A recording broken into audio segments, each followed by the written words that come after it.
Hello,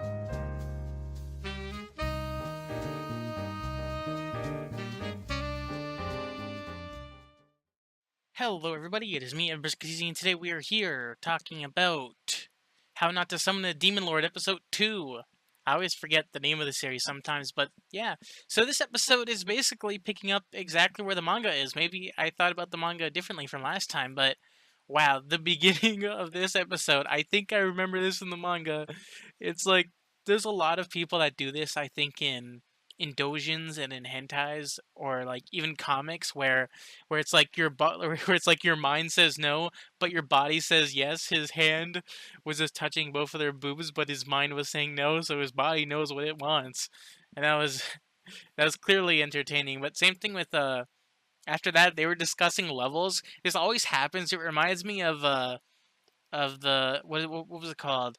It was that that came out with the main character being Sato, uh, travel to something. It was another world one where the guy got transferred to another level, and then when he got sent there, he killed a whole bunch of like people, and then he got leveled up to like level 300 and something. So same thing with Diablo. He's like level 150, but everyone else in the town with him is only level like under level 50 and level 60 according to him. I wonder if he will meet people that are higher ranked than him. It would have been better if maybe he like. I guess that's way too overpowered. I was gonna be like maybe would have been better if Diablo ranked up his character to max rank in the game before he got transported. Was he max rank? Maybe we don't know unless someone else like who knows how powerful the demon is. Because when he heard about the demon last episode, I think that it seemed like he heard of it before. Maybe I don't. Maybe he faced it or maybe he just heard about it. I wonder what level it is. Now it's either the demon inside of Rem could either be the same level as the main character, or maybe it's higher, or maybe it's just a little bit lower. I guess we'll need to see when it happens. Because with the opening, it seems like they're like both like equal when they are about to attack each other, but then they went to the guild to travel as adventurers. I remember that scene in the manga. In the manga, I thought that he slit his wrist and then a whole bunch of blood came out, but I guess it's his finger because I thought that he missed because he closed his eyes. But in this time, he did close his eyes, but he just got his finger because I thought that it was his wrist that he did, or maybe he like cut off his arm and then grew back. Like I said, like they're like it's either I'm forgetting things or they're like rearranging and changing things in this episode to me. But it was funny how when he went to go check out his level, he like causes like a swirl, like a black energy swirl. In the manga, I think it looked cooler because like it looked like mysterious. It wasn't just pitch black. Like there was like waves and there was like dark energy. Instead, it was just black with mist and like black and white auras with lightning coming out. They could have made it. Like I think they could have made it look a little bit cooler because in the manga it did. But usually the manga is better than the anime. Instead of a few cases where the Attack on Titan anime is like way better than the manga in just animation aspects. But yeah, that's what I enjoyed about the episode so far. I'm going to review the rest of the episode soon. So yeah, I'll be back in a few minutes. Wow, I think every single time that I do the second part of my reviews for these episodes, especially in my high school DxD reviews, it's just like, wow, wow, I remember. Actually, I think this is the chapter that I ended on. This is, I think, chapter 7 or chapter 9, where he is going full force with how can like this happens in anime all the time. How can such a misunderstanding happen? Like how is that even possible? How can a misunderstanding be that like furious? Like I don't think anybody in their life has had a situation like where you don't want it to happen but it's happening.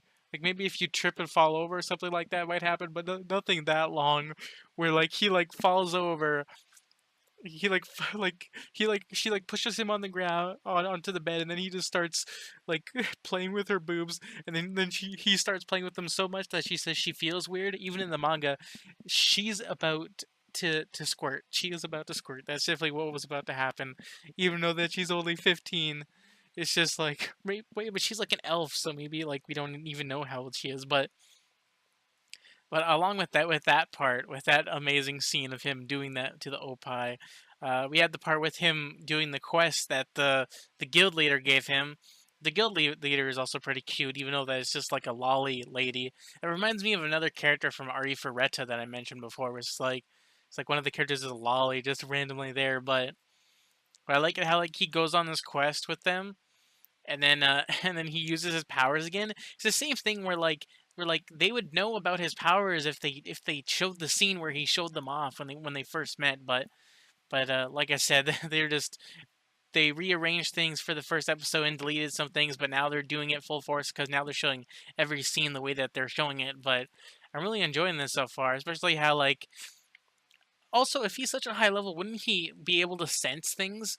That's so weird how Rem was able to do it because no, Shira, yeah, Greenwood, Shira Greenwood. I keep on calling her Greenwood, but I keep on forgetting her name. Shira was able to sense them with her elf abilities. But if like Diablo, if he had such a high ability, maybe he didn't put enough skill points into visualizing where enemies are. But they all go to attack him, especially in the manga.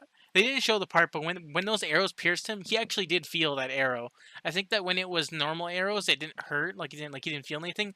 But I'm pretty sure that that Tempest arrow hurt him. But of course they deleted that scene because it's like an offhand comment that he said in the manga, where like it actually did like make him bleed a little bit, but because he heals quickly, it healed pretty quickly. But that arrow did definitely did hurt him. But then he used the ice thing. You know, in the manga, I thought that he only did it to the. I only thought that he like iced the immediate area, but because of the anime, I did not think that he like did a whole entire like forest. Now that's just amazing the capabilities of his powers, especially how he can't control it. No wonder he can't control his body either, because who knows what's happening. But this episode is pretty good, and I can't wait until the next episode. I'm really enjoying the openings and endings still. The main quality of the series is pretty good with me talking about it and stuff like that, and my opinions on it. But yeah, if you enjoyed this video, leave a like. If you didn't enjoy what I was talking about, because I'm basically just repeating what's happening in the episode and sharing my thoughts, that's what I think this is. Am I even doing reviews correctly? Who knows? But yeah, I'll see you guys in the next video, and bye.